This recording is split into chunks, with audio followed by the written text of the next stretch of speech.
Hey everyone, how's it going? Welcome back to another video. So in this one here, let's talk about the post-credit scene that happened at the end of Walking the World Beyond, what it means for the Rick movie, and also what it means for the world beyond, because there's actually kind of a hint at, I think, what's going to happen in the finale.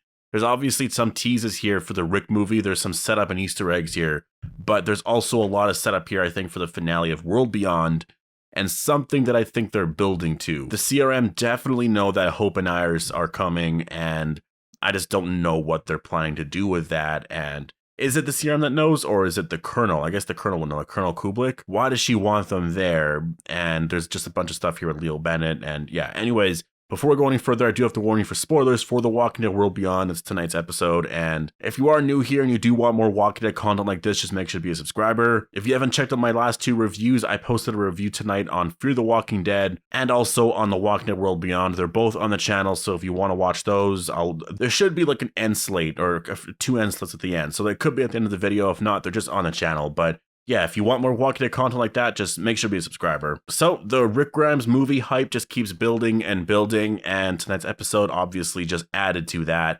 But I did mention this in the World Beyond review, but I do think that we're going to get another post-credit scene, and I think it's going to come in episode 8.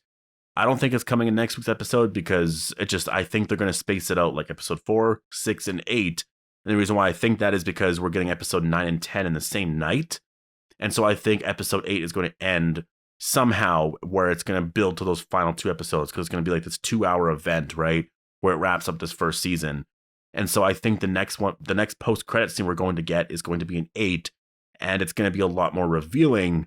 And then, yeah, we'll just kind of see what it's going to bring for those final episodes. As of now, we are just kind of building to the CRM stuff. So far, World Beyond has just been about the characters. We get some CRM stuff here and there, but the point of this show so far has just been these characters and their journeys. And that's where I'm kind of questioning the point of the series, because the point of the series is to set up, I guess, a lot of backstory to the Rick Grimes movies, right? That's why it's 2 seasons. It's a short, limited thing where we explore this other side of the Walking Dead universe, and that's going to be heavily featured, and it's the backstory to the Rick movie. If you watch this, you're going to know a lot about the CRM and stuff that happens. When you watch the movie, you're going to know exactly everything that happens in there, or the backstory. You're going to understand everything, right? And we have gotten a lot of scenes like that so far, so I think they've delivered there. But we're also getting a lot of character stuff, and so I'm wondering where they're going to go for the next, definitely for season 2, but also for the remainder of this season, right? They stole Percy's truck, or they didn't steal it, but they got it back, and I guess actually they didn't really get it back. They just helped him get it, but he already had it, whatever. Now they have a way to get to New York State pretty fast, so I think that's where they're going to go, and as we saw in tonight's episode, I do think they are expecting them. And so tonight's episode is episode 6. We have 4 more after this. Those last 2 episodes, 9 and 10, are, I guess they're going to be kind of a 2-parter type thing. I guess they're in the same night, so I think it should work. They'll probably flow into each other pretty well. And so I'm just wondering what happens next. Because people were saying that episode 5 and 6, around this point here, things are going to start changing, and now we're going into a different direction where things will get faster. We're going to get to the point of the story more, this and that. So in that way, maybe the first few episodes weren't that exciting because you're just focusing on character stuff, which since we don't really like the characters too much, that's why we didn't like it that much. But now, since we're getting more used to the characters, and even though people might not like them, whatever, you're used to them already, and you know them, right? You don't have to spend a lot of episodes just focusing on backstories of these characters. We know the characters now really well, so dealing with some of the Hope and Elton stuff and all of that, it's just going to be added depth to the characters. And so they're still going to sprinkle that in, but are they going to make it to New York State in this season?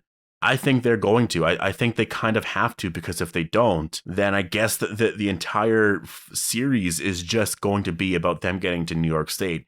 And they could still do that, but if they do that, then I don't really know the point of everything, to be honest. I want them to get to New York State in this season. I want there to be some more CRM stuff, because after this, we have 1 more season. And I want that season to be heavily CRM stuff, heavily just some kind of arc in that location. I want to see a lot more there. I want to learn more about Colonel Kublik and why she told Hope and Iris all that information. I know they said she was drunk, but she's not that stupid. So I want to know more stuff there. Since we are progressing pretty far in the story, now I think is where you got to start, at least soon, by the finale for sure, episode 9 and 10, and definitely in season 2. you got to start beefing up all that Rick Grimes movie stuff. You really have to. Like, you really have to start getting into all the CRM stuff for sure. You have to get heavily into that. It's got to end in a way where it does set up the Rick Grimes movie somehow. It sets something up, some story, like story arc or some plot, some detail from the movie. We see a woman here. Her name is, I don't understand what her name was. It was like Dr. Belfa, or Delpha. I don't know. But she opens up this book and it's called Advanced Immunology, which is obviously like the study of immunity, or obviously. And it's advanced immunology, which just means that it's just a high knowledge of immunity science. And so this is Dr. Leo's book, which is Hope and Iris' father. He's not around, which I do find very weird, but they have his book here. And I think that's one of those things that we do have to learn this season is just what happened to their father. And I think that's actually what we're getting here. I know there's some Rick Grimes stuff. I know there's some things here where it's exciting, and we'll still talk about that. But what they're setting up here too is that there is something waiting for Hope and Iris. Like, they know they're coming, and there's something going on with Dr. Leo Bennett. And I'm interested in what is happening here. Like, Leo went there to go attempt to make a cure, and things went wrong. We saw that in episode 1, something happened, but what exactly happened? There's something definitely going on when you combine all of that with Colonel Kublik and the fact that she told them all this information. She knows that they're going there. Does she want them to save Dr. Leo? There's some kind of like motivation here that I'm just not understanding or grasping yet. Until these post-credit scenes, they're definitely, it's intriguing because of that. Especially tonight's, because I think the last one was more definitely like Rick Grimes focused, but this one here was still like that because you did get some stuff there. But it mostly was the fact that Dr. Leo, something happened to him, and they are aware that Hope and Iris are coming. When they do open it, we do see that there's a drawing of Hope and Iris, which just, I guess if you don't know his name is Dr. Leo Bennett, opening the book, seeing that picture there, you're going to understand right away. Okay, that's that guy. Like, that's their father. This is his book. And that's just one of the questions I have is I don't know where he is. And so I'm happy that these post-credit scenes exist. And I think that's actually why they added it in there, is because we don't know what happened to Hope and Iris' father. Like, if you ignore these post-credit scenes and you just completely take them out of the picture, if you missed what happened in the premiere when you saw that something happened to their father, you might not know at all that something went wrong. You might just think that he's over there. Something might have went wrong, but you don't really know. And so I'm actually wondering if they filmed this afterwards. They watched the episodes and they thought, we need a little bit more here to remind the audience or the audience member that there's an overall plot here. There's an overall arc that they're trying to save their father. And so they add something like this there, which obviously does do it. And yeah, she gets a phone call, and I'm thinking it's Colonel Kublik, but I'm not exactly sure. But she just says, Dr. Bennett won't be a problem. He'll be taken care of, and his security detail before they arrive. So I'm thinking that Dr. Bennett could be fine. There could be something off there a little bit. And before they arrive, I'm guessing they mean Hope and Iris. So they're expecting Hope and Iris to arrive. Yeah, and then the scene ends with the walkers in the room, which just obviously, like, we don't see the walkers, we hear them growling, but I think if the camera turned around, you would just see what we saw like 2 weeks ago in the last post-credit scene. And so what implications does this have for the Rick Grimes movie? I think in general, the one thing that comes to mind is, like, what did Rick really do then? Obviously, Rick isn't going to aid in any way in finding a cure. He's not a scientist. He doesn't know anything. Like, he doesn't. So what happened then in the movies? And where is this movie taking place? Because we know if the first movie is taking place around the time of when he left, maybe a week later or whatever it's going to be, maybe there is a time jump in the movie, but unless they jump 6 years into the future, we know that nothing really happens. If they jump a year, 2 years, or whatever, we know that for at least 6 years after he was taken away, nothing happens. Because Rick was taken away about 4 years into the apocalypse, around there, and obviously the world beyond is 10 years in, so nothing happens for 6 years. And so why wasn't there a cure? Why did they not find that? All of that A and B stuff, they've been working on that for like 6 years now. It's been a very long time that they've been doing this, and there is still no cure. So how much has changed in the CRM in the last 6 years? We might see a very different CRM in that Rick movie. It might not be exactly what we're seeing here.